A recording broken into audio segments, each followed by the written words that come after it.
My next guests are the demented brains behind the post-apocalyptic band The Gorillaz. First, here's their new single from the #1 album, Demon Days, Dirty Harry. Look at this.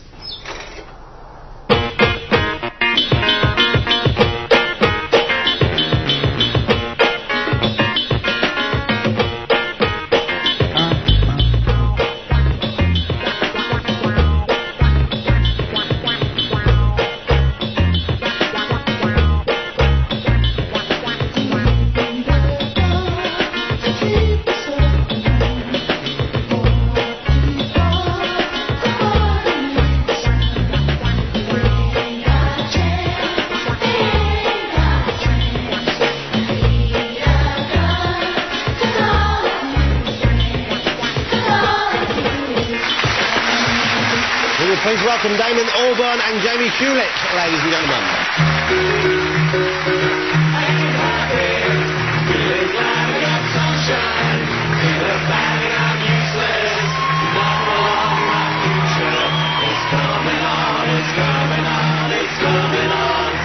Well, with the kids, Damon, how are you?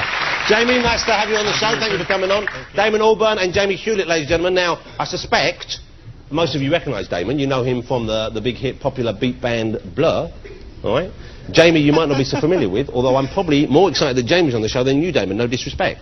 None taken. Because I'm a huge fan of Jamie's work. He used to illustrate comic books many years ago, didn't you, Jamie? Yes, and you're one of the most famous illustrators in the country for that sort of thing. You worked on Judge Dredd for a little while, I believe? I did one Judge Dredd. Well, that's more than enough, come on. Yes, it was more Tank Girl, of course, was a big hit. And then made into a terrible bloody movie. Yes. Thanks, got to be said. So how did you two guys get together? What was the kind of idea behind Gorillaz? Why did you want to do it in the first place? Well, we shared a flat in West London for a year, and you're a couple, or you just... No, not like shared, but you were single at the separate time? rooms. Yeah. Yes. No, we were both single at the time. What are you doing? You're staring at me like that for? What's wrong with you, Damon? I'm trying not to laugh. Just laugh at me. I've made a promise to myself I'm not going to laugh. Okay, don't laugh. Stay serious. It's hard. Right. Well, why do you want to stay serious? What's wrong with having a laugh? Relax, have a little bit of laugh. They said, don't laugh at any of his jokes, they said. Well, there you go. It's nice, isn't it? You know, there's a little tickle. Come on, okay, what's wrong with that? What's wrong with that? What's wrong with three middle-aged men tickling each other? Did you say 3 middle-aged men? Well, how old are you? 30 something. Well, what's that? That's middle-aged. From 30 onwards, boom, middle-aged. No, middle-aged 45, isn't it? And up. No, well, I'm 45, but you're 36, 37? I'm 30, I'm 37. 37, you're 30, how old did you say? The same as him, 37. Right, okay. But you've obviously led quite a rough life. Yeah. Now, nothing wrong with it, I'm glad you've lived. But Gorillaz, because Blur were, became this huge thing. I mean, they were a huge band, and still are, of course. I know they still operate. And then Gorillaz, when you stepped out of Gorillaz, it seemed a kind of a strange move, I thought. And I didn't quite understand it at first. I was delighted, because I loved the look, I loved the idea. But it was a really, a bold move, I thought. So who's step out of it? Well, to step out of Blur for a start, and also to come back with something, or to sort of re-enter the arena with something so unusual, a band that doesn't actually exist, but with kind of cartoon versions of it. We were sitting on a couch watching MTV, and we just become sick of it all, and we just wanted to do something that was better than that.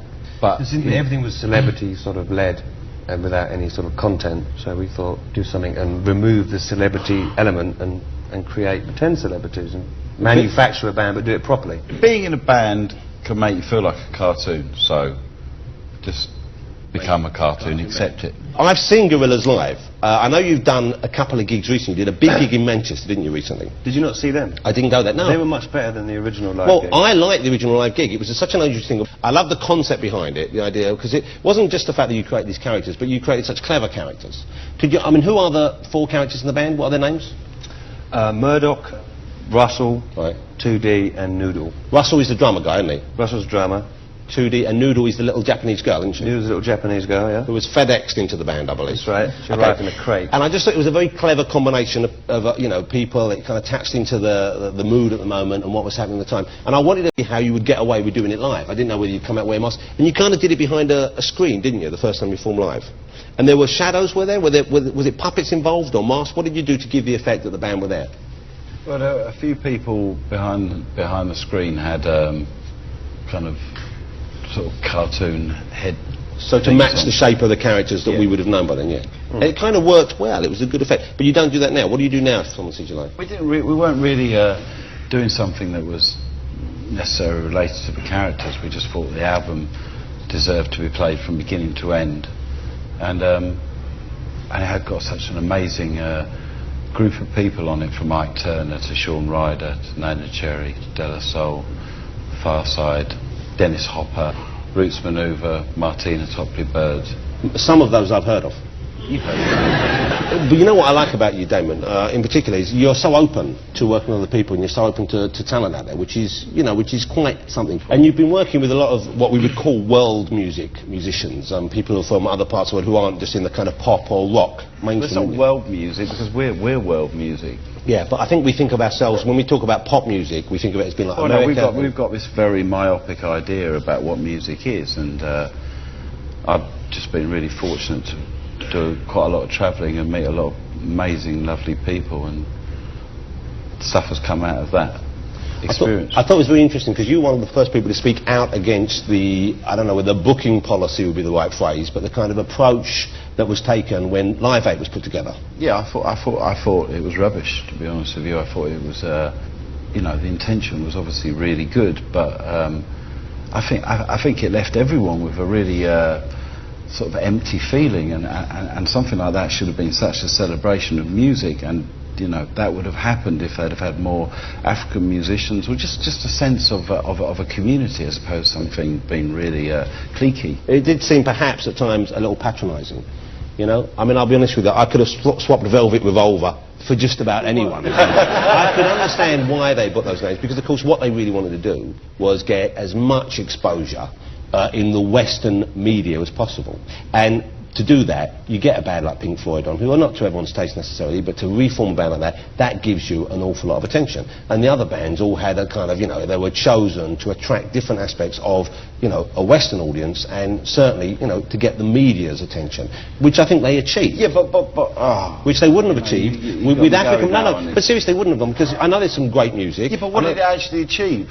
Well, I think we started speaking, for example, about the G8, which none of us, or the majority of us, had not been aware of. I hadn't really spoken about it before. I hadn't even thought about it before. I love the idea of poverty and the debt that Africa is held under being abolished, but I never really got off my arse to anything about it, and it made me think, well, we should. What kind of feeling is being sent out to the world when a concert is organised, presumably to raise awareness for Africa, and yet the world that watches it, not just the people in England listening to you, but the kind of the way it will get sent out all over the world in little bits. They don't see anyone from Africa there, and they go, what's this all about? It's supposed to be about... You know what, I think you're absolutely right, and I think I regret personally not having said something on the day, which I feel I should have done, and certainly I think a lot of the people who are probably involved in the booking of it probably now feel that way as well. I think perhaps it hadn't occurred to them. You know, well, hopefully next year there's going to be something that in some way redresses that balance, you know. What are they doing next year? They're not doing it on that scale again, of course. No, they're not doing it, but something might happen. Right. Can't you be a bit more specific? No, I can't. Jamie, has he let you on these secrets? I don't know what he's talking about. Now, Jamie, can I be honest with you? Okay, I'm looking at you two guys, and I'm consumed with jealousy, because you two have both succeeded in the two fields that I would have loved to have done something in, and failed miserably in both.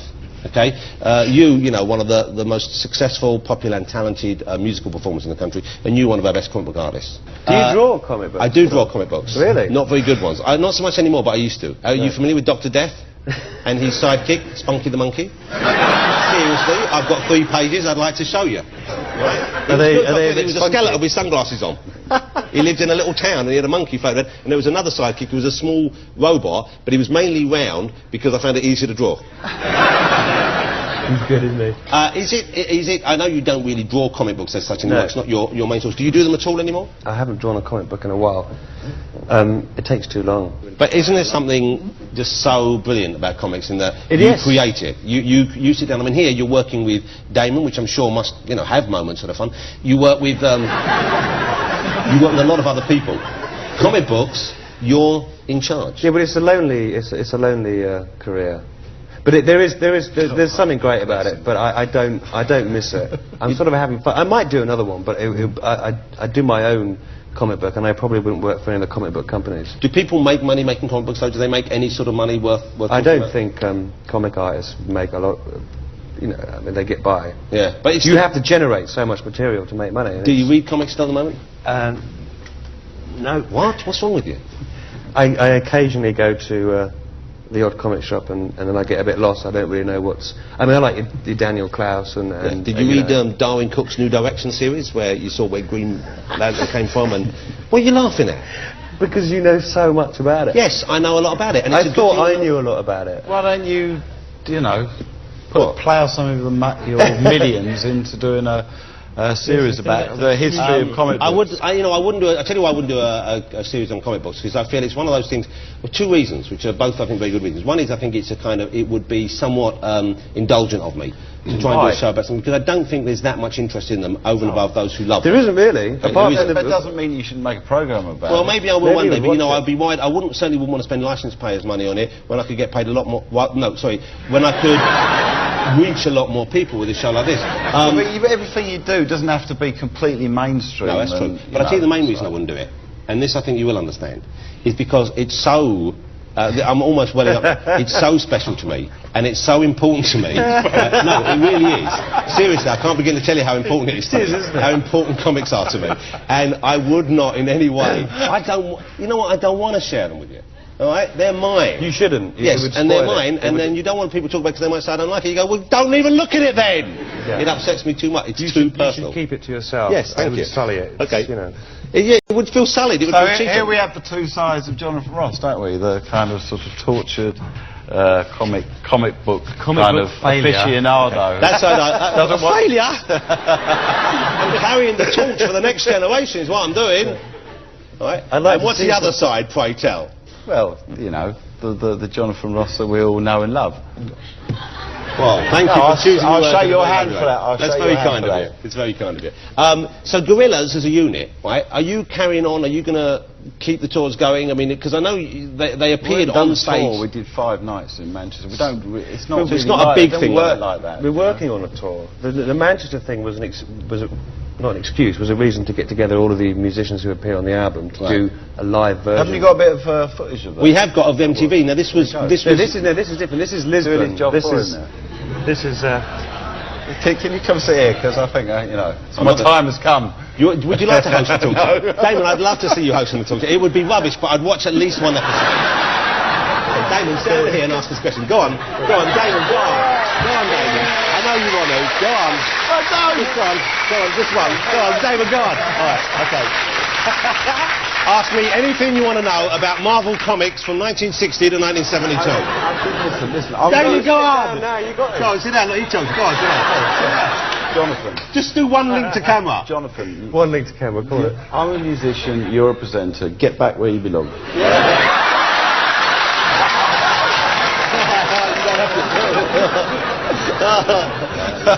All right, let's have a look at the clip. Now this was, tell me where this clip is from. No, this is at the MTV Awards in Europe. Was this the first time you'd done a kind of, made the characters appear on stage? This is them, yeah, performing on stage with De La Soul. Okay. This was a hugely expensive performance. But you won Best Club, didn't you, at MTV? We won Best Band, yeah. That's remarkable in a way, because they kind of don't exist. Of course they do, but it's a weird thing. Let's have a look at this.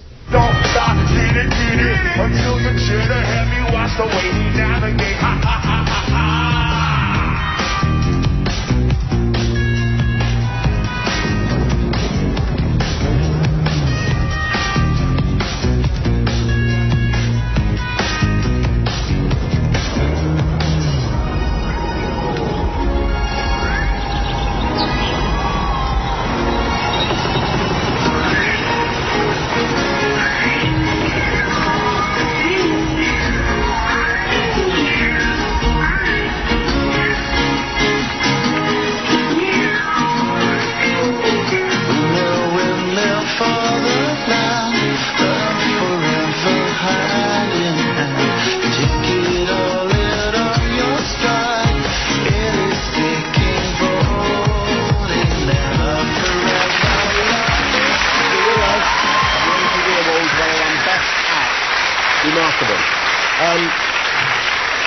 You know, wouldn't it be lovely if we could have had Gorillaz come here to the show, have the cartoon characters here to the show this evening? It would have been wonderful. Well, have a look. Look, they're here in the green room. We have the Gorillaz in the green room. Oh, Christ, I said, boys, Jonathan Ross? That flowery ponce. What are you doing that for? Well, that's not entirely nice. Presumably you could have had him saying something nice instead, couldn't you? Okay. They've got Have him saying something nice. Is that they've got a rock and roll attitude, haven't they? He looks like Pete Doherty. Shut your face. I hate your type. Didn't base him on Pete Doherty. Pete Doherty didn't exist. Pete Doherty? Pete Doherty's at it again. That's an X Factor reference there for you. I don't know why. Hey, do you watch the X Factor? My oldest son loves it. Simon Callow really... Simon Cowell. Simon Cowell. Simon Callow. You don't like Whatever either? he's called. You don't like him? I hate the his trousers are too high, you know? Yeah, well, you can't dislike a man just for that. He might have some sort of I don't like, problem. to be honest with you, I don't like any of that. I think that's a rubbish part of our culture, and the sooner we get rid of it, bin it, the better it is for everybody. Yeah, well, it's an opinion. But that one they're doing with these people who have been hoodwinked into going into space. No, but what's going to happen to them when they open the door thinking they're whatever? Well, I you mean, know what? That's a very, very big thing to go on in thing. someone's head. I've gone up to space and come back. It's a bad and thing. you open and it's your Well, mum especially there. as I've heard. No, that's not right. I've heard that when they open the door, everyone's going to be dressed as monkeys. No, and that's they not can right. pretend No, that's not right. It's sadistic and cruel. It's cruel, sadistic, you're right. Yeah, but where are we going to go next? Every time a boundary's broken, where do we go next? It's going to get more and more sick. But it's going to be great, isn't it? No, you're right. I'm not going to watch it. We're going to watch it. I have an idea for a new member of the Gorillaz for you. Yeah. Have a look at this. What do you think about it? Could he join the band? I like him. I love him. I like him. You like him as well? Yeah, no. You've got to love the Crazy Frog. Yeah, I like the Crazy I'll be Frog. honest with you, though, his album was disappointing. His album was disappointing. It was a nice bit, a little bit of anarchy, but you know, unfortunately, it just became too much. Do you notice that they started Pixelating out his penis when he became popular? No, I think only you noticed that. You spent a lot of time sitting alone drawing comic strips, haven't you? Jamie, lovely to meet you properly, and Damon, always a pleasure. Jamie Hewlett and Damon Albarn, ladies and gentlemen. Thank you so much. I'd like to ask you. I hope so.